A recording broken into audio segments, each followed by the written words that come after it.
때로는 목이 간질간질하면서 기침이 나는 증상이 약을 먹어도 잘 낫지 않는 경우가 있습니다.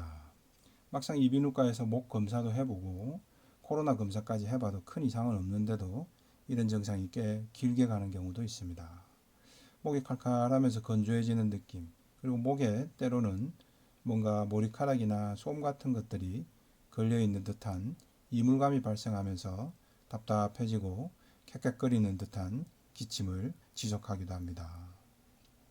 하지만 막상 이비인후과에서 후두 내시경 검진을 해봐도 특별한 이상이 없다는 진단을 받게 됩니다. 때로는 진해 거담제 약을 기침을 멈추기 위해서 먹어보기도 하지만 소용이 없는 경우도 많습니다. 이런 경우는 목구멍 안쪽에 인후나 후두 부위에 또는 기관지 점막이 건조해져서 생기는 경우도 많습니다.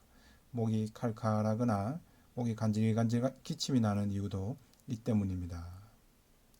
이는 마치 피부가 너무 건조해지면 가려움증이 생기는 원리와 크게 다르지 않습니다.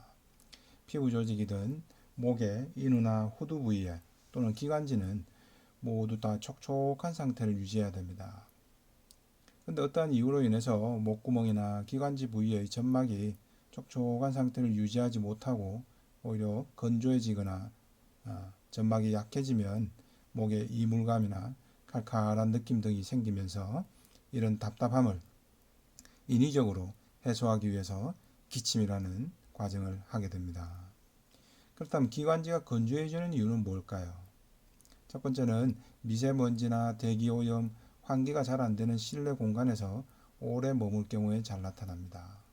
또 때로는 강사나 대인관계가 빈번하고 말을 많이 하게 되는 직업을 갖고 있으면 당연히 입 안이나 목 안쪽까지 빨리 건조해집니다. 이 외에도 전신 피로의 누적이나 수면 부족, 체력 저하, 큰 수술 후에 체력이 약화되는 등의 모든 것들이 원인이 될 수 있습니다. 사람이 잠을 잘 못 자거나 일이 너무 많고 피곤하면 종종 목이 완전히 쉬어버리는 증상이 생기기도 합니다. 이 또한 전신의 피로 상태가 기관지나 후두 부위의 점막 재생을 원활하게 하지 못해서 발생하는 현상입니다.